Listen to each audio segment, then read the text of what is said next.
बनाने का नहीं है, ये चुनाव देश बनाने का है और बिहार बचाने का। क्योंकि बिहार के अंदर फिर से वह जहर का लहर चलाना चाहता है जो हम लोगों ने झेला है, देखा है। बहुत ऐसे बैठे लोग हैं जो गरीबों का मसीहा बनकर के जनता की भावनाओं का कैसे कुचलने का काम किया था। वह 2090 का दशक था, किस तरह से उग्रवाद को बढ़ावा दिया था।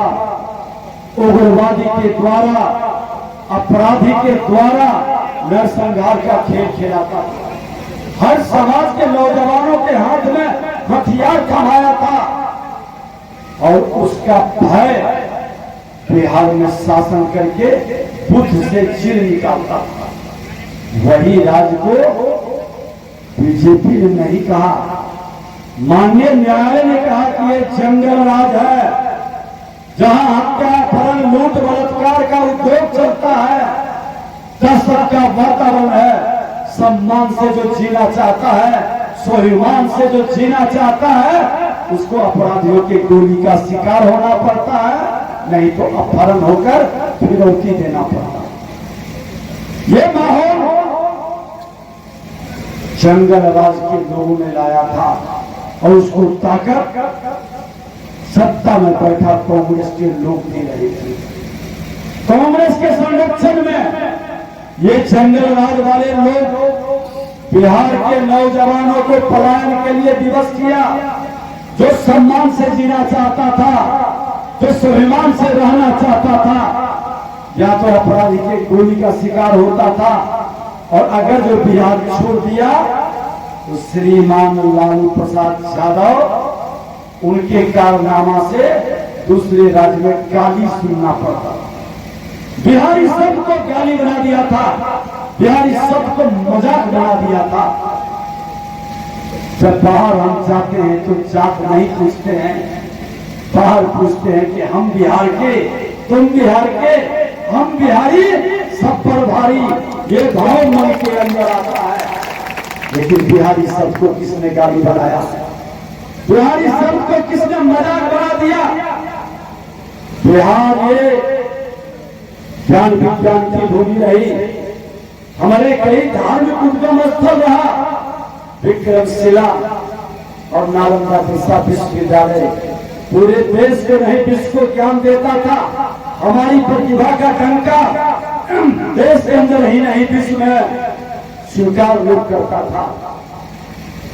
आजादी के समय भी जब श्री बाबू बिहार के प्रथम मुख्यमंत्री बने, अनुग्रह बाबू उनकी सबसे बड़ी प्रिय मित्र और सहयोगी रही। देश के प्रथम राष्ट्रपति डॉक्टर राजेंद्र बाबू जैसे विभूति ने मिलकर के बिहार के अंदर जो वातावरण बनाया था, कर्पूरी ठाकुर जी जैसे लीडर भी अति पिछड़े समाज से ईमानदारी के पद पर चल करके संदेश देते थे। अंग्रेजों ने लिखा था कि लॉ एंड ऑर्डर में बिहार सबसे अव्वल स्टेट है। पूरे देश में दंगा हो गया था, लाशें आ रही थी और जा रही थी आजादी के समय, बिहार में लाशें नहीं थी। ये अंग्रेजों ने लिखा था कि लॉ एंड ऑर्डर में बिहार नंबर 1 राज्य है। बिहार के बारे में कहा था कि इंडस्ट्रियल वातावरण में बिहार सबसे अव्वल स्टेट है। झारखंड, बिहार उस समय साफ था। किसानों के हित में नहरीकरण के मामले में भी सबसे ज्यादा जाल बिछा था तो बिहार में, क्योंकि बिहार केसरी ने जो माहौल बनाया था, उन्होंने कहा था कि जिसको तुम अछूत समझते हो, जो दलित है कहते हो, वो भी सनातन का संतान है। और वही पहला जब हम जन्म लेते तो हमें छाती से लगा करके स्पंदन करता है, वह मेरा परिवार का सदस्य है। और उन लोगों को लेकर देवघर के मंदिर में उन्होंने पूजा करवाया था। उस समाज के लोग ने विरोध किया था, कहा गलत कर रहे हो, इसको गले लगा करके रखोगे ये तुम्हारी जिंदगी की रक्षा ही नहीं करेगा, तुम्हारे धर्म और संस्कार को भी बढ़ाएगा। क्योंकि मरने के बाद प्रथम संस्कार जन्म का और मरने के बाद 16वां संस्कार जब मुखाग्नि की बात आती है तो वही दलित समुदाय अग्नि ही देता है। वो हमारा प्रार्थ है, ये हमारे श्री बाबू का सोच था और उन्होंने सबको लेके चला। आजादी के पूर्व प्रधानमंत्री के रूप में, आजादी के बाद मुख्यमंत्री के रूप में सामाजिक समरसता का भाव बना करके सबका साथ सबका विकास का महामंत्र लोगों को दिया। और जब देश के प्रधानमंत्री नरेंद्र मोदी जी को हम विधानसभा अध्यक्ष आप लोगों के आशीर्वाद से बने थे तो हमने बुलाया था विधानसभा में। आजादी के बाद पहली बार कोई विधानसभा में प्रधानमंत्री आए थे और विधानसभा का शताब्दी वर्ष में उन्होंने कहा था श्री बाबू ने बिहार को सजाया था, संभाला था। लेकिन इस बिहार के अंदर किसकी नजर लगी है? बिहार के अंदर बैठे हुए थे उसमें सांसद महोदय भी, पूर्व विधायक के नाते भी हमने बुलाया था सबको, वर्तमान पूर्व सबको। उन्होंने कहा था बिहार के बिना देश का इतिहास अधूरा है। जब तक बिहार विकसित नहीं होगा भारत विकसित नहीं हो सकता है। इसलिए बिहार को विकसित करना हम सबकी जिम्मेदारी है। आज बिहार का वह गौरवशाली गाथा, बिहार में बाहर के लोग आते थे कमाने के लिए, रोजगार के लिए। बिहार के लोग पलायन नहीं करते थे, लेकिन जिन लोगों ने अधिकार की बात कर करके लोगों के मन के अंदर जो भाव पैदा किया और समाज के अंदर जातीय जहर का वातावरण बनाया, जातीय नरसंहार से दूरी बना दिया, भय पैदा किया और राजद के लोगों ने अपराधियों को नेता बनाने लगा और उस नेता को दिखा करके समाज को, दूसरे समाज को आपसे दूर कर दिया। आपका आइकॉन किसको बना दिया? तो अपराधी के, वैसे लोगों को जो आपके समाज का आदर्श नहीं था। अरे समाज का आदर्श श्री बाबू, अनुपुरा बाबू, डॉक्टर राजेंद्र बाबू, कर्पूरी ठाकुर जैसे लोग हो सकते हैं, कोई अपराधी समाज का आदर्श नहीं हो सकता। ये व्यवस्था हमारी है। बिहार के अंदर में राजद ने ये संस्कृति लाई और उन्होंने ठीक कहा कि राजद हमेशा पिता उनके अपराध की संस्कृति पर चलते थे, पुत्र वही परंपरा को कायम रखा। आज बिहार के अंदर आपके मुंगेर से नगर बाबू चुनाव लड़ रहे हैं, उसके विरुद्ध किसको खड़ा किया? तो जो 2003 में हमारे विरुद्ध चुनाव लड़ा था लोकल मरीज का, जिसकी जमानत राजद की सरकार, राजद का मुख्यमंत्री, हमने उसकी जमानत जब्त करवाया था मुंगेर की धरती से। आज वो लड़ाओ के चुनाव लड़ा। ये राजद की सोच है कि 21 साल के बाद भी कोई शरीफ सज्जन उसको नहीं मिलता है, जब मिलता है तो कोई अपराधी मिलता है। और आज अतीत से सबक लेने की जरूरत है। हम अतीत से सबक लेंगे। बिहार के मुख्यमंत्री जी सदन में कहे थे कि हमने तो समाजवादी के पुत्र होने के नाते इसको सुधरने का मौका दिया था 2-2 बार, लेकिन नेचर सिग्नेचर नहीं बदलता है, ये लूटने में ही लगा रह गया। अब जिसका लूट की प्रवृत्ति हो, अपराधियों को संरक्षित करने का जिसकी मानसिकता हो, ऐसे भ्रष्टाचारी लोग कभी किसी का विकास नहीं कर सकते, कभी किसी का उत्थान नहीं कर सकते।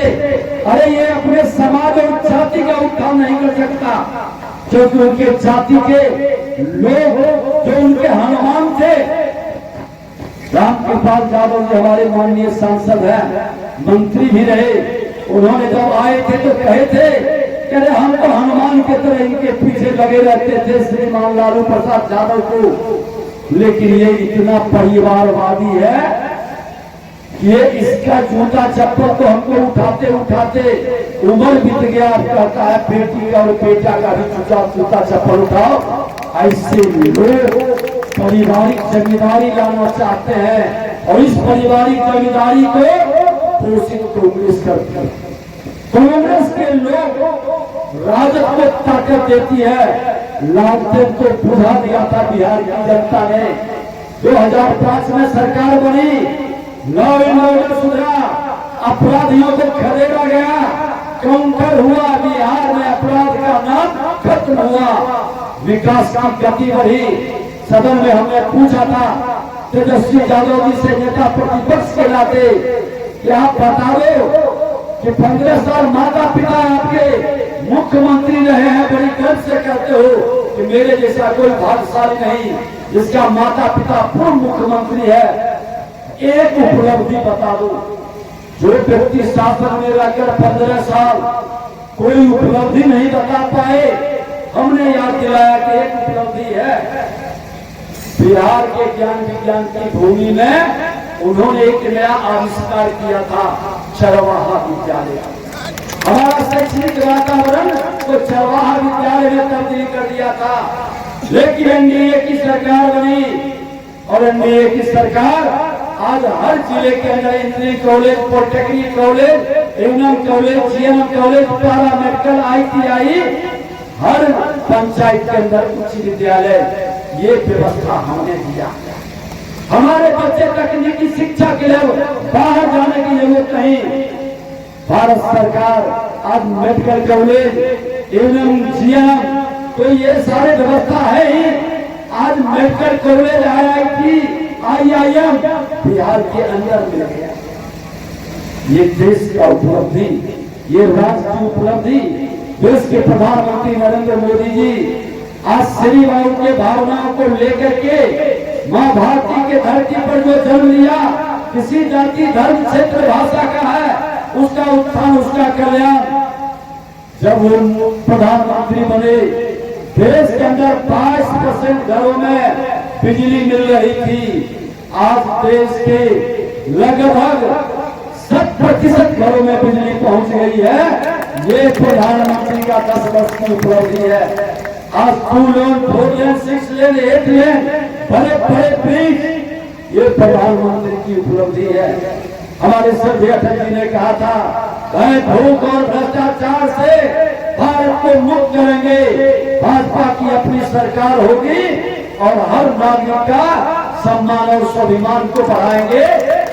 ये मोदी जी ने कश्मीर में बम फूटते फूटते मुंबई में फूटने लगा और मुंबई से आतंकवादी दिल्ली से लेके बिहार तक गांधी मैदान में पहुंच गया और नरेंद्र मोदी की सभा में बम फोड़ने लगा।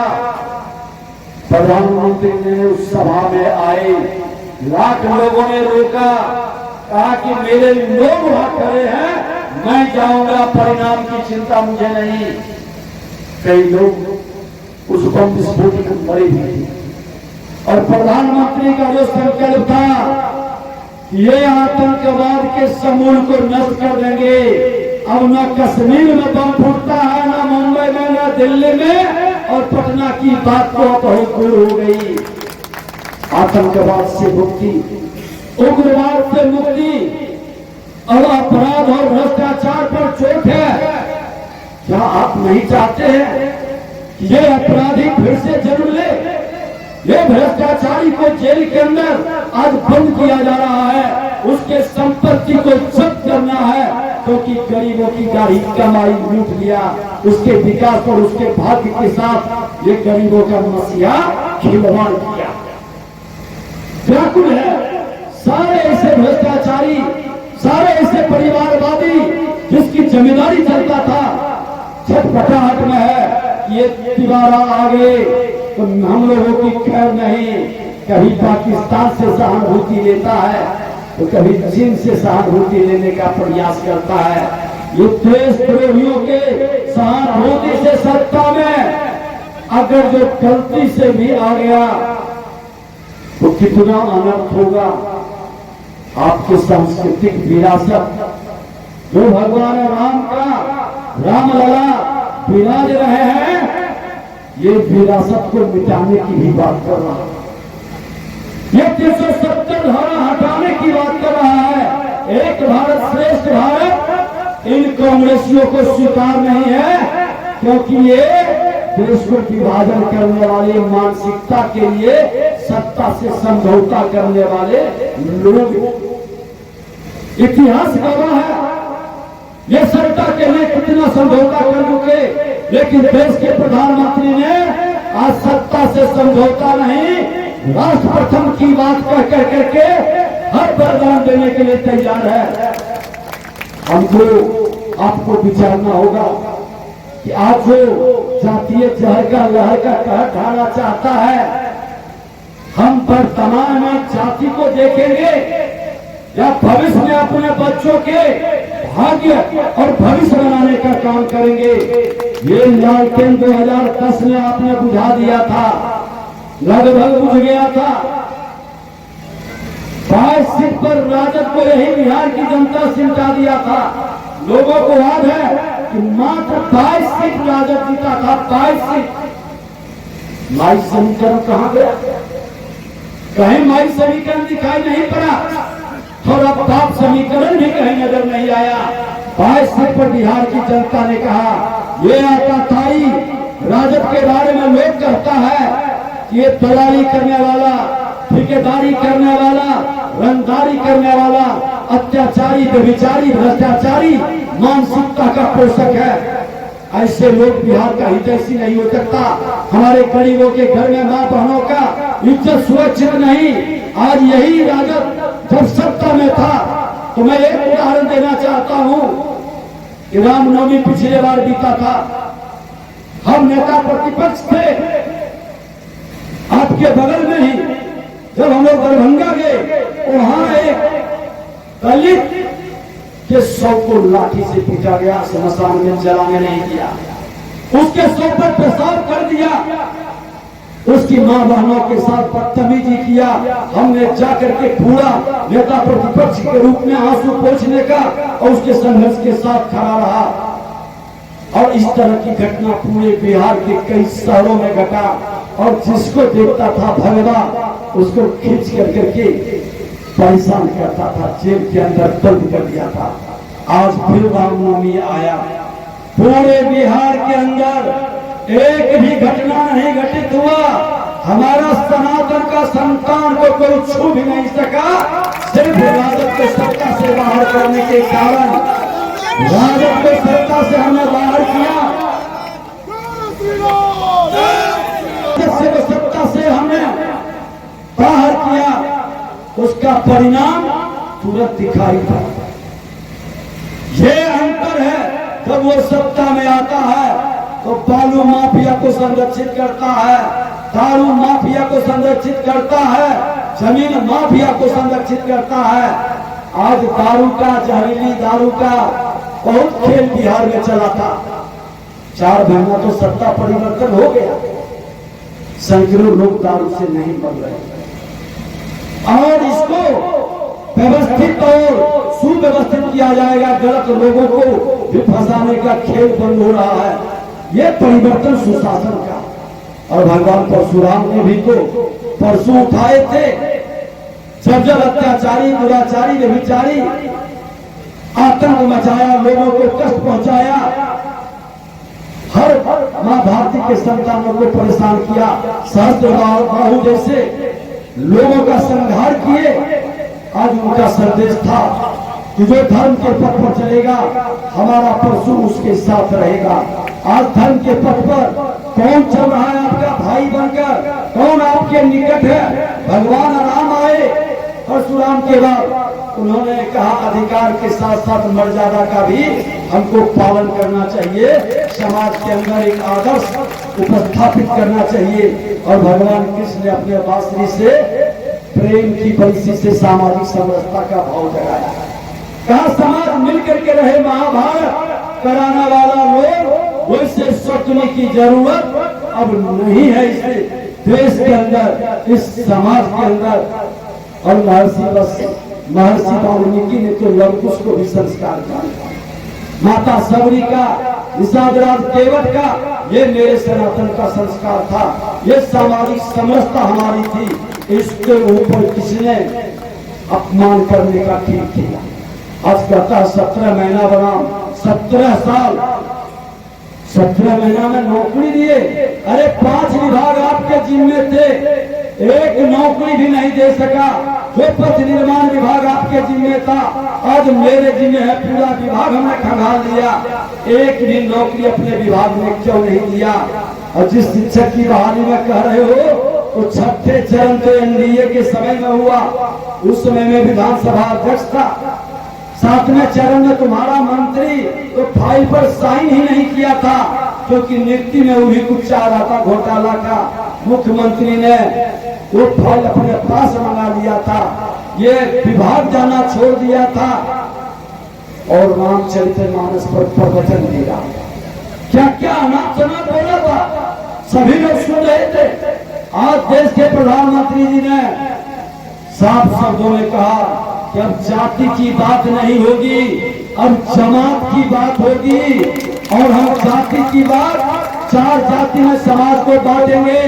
हमारा गरीब एक जाति है, हमारा युवा, युग को बदलने वाला दूसरा, किसान, और हमारी महिला। नारी शक्ति, नारी शक्ति का बंधन है। आज नारी शक्ति के लिए प्रधानमंत्री जी ने उज्ज्वला योजना से लेकर के प्रधानमंत्री आवास, उसमें साफ शब्दों में कल ही उन्होंने कहा कि अगर जो प्रधानमंत्री का आवास मिलेगा, उसका रजिस्ट्री महिला के नाम से होगा। महिला ही लखपति दीदी भी बनेगी और जीविका का और स्वरोजगार का प्रेरणा भी बनेगी। वही मार्गदर्शन कर करके आगे बढ़ेगी। आज पुरुष हो या महिला हो, सामाजिक समरसता की बात हम लोग करते हैं। और हम तो कहेंगे कि जो लोग कांग्रेस के लोग आज नौटंकी कर रहे हैं, पूछिए कि आप आज तक आजादी के 75 वर्ष तक श्री बाबू के बाद क्यों सम्मान नहीं दिया? पहली बार भारतीय जनता पार्टी श्री बाबू के बाद किसी को सम्मान दे करके उप मुख्यमंत्री का पद हासिल कराया। पूछनीय है, आज सम्राट चौधरी को उप मुख्यमंत्री बनाया तो 6-6, 7-7 टिकट दे दिया। वाह रे कांग्रेस, वाह रे भाजपा, आज तक क्यों नहीं याद आया? क्योंकि तुम तो जातीय जहर से ग्रसित हो, सामाजिक समरसता की भाव नहीं। भाजपा ही एक ऐसा दल है, एनडीए गठबंधन, जो सबका साथ सबका विकास का महामंत्र लेकर के हर लोगों के उत्थान और कल्याण की बात कर सकता है। और भारतीय जनता पार्टी का जो कार्यकर्ता है, जो जमीन से उठ करके आया है, जो आपके बीच के आम लोग है, खास नहीं, वह व्यक्ति बुद्ध से लेकर के आज सांसद भवन तक पहुंचा है। ये आपका भाई, आपका बेटा है, आपके साथ चलने का वादा करता है, सबके सम्मान और स्वाभिमान के लिए खड़ा रहता है। आज हम लोग भी लगभग जब ये पहली बार जिलाध्यक्ष थे, उस समय से जान रहे हैं, देख रहे हैं, ऐसे सरल सुलभ आदमी को पूरी ताकत से मनोबल बढ़ाने की जरूरत है। और एकदम संकल्प लेकर, हमको अतीत से सबक लेकर वर्तमान को सुधारते हुए भविष्य को बनाना है। एक एक वोट कमल का बटन दबा कर करके जनार्दन सिंह सिग्रीवाल को भारी बहुमत से जिता करके प्रधानमंत्री को बिहार विकसित बिहार बनाने के संकल्प को पूरा करना है। यही आग्रह, यही निवेदन है। अब तो भगवान राम अयोध्या आ गए हैं और उनका प्यारा कौन सा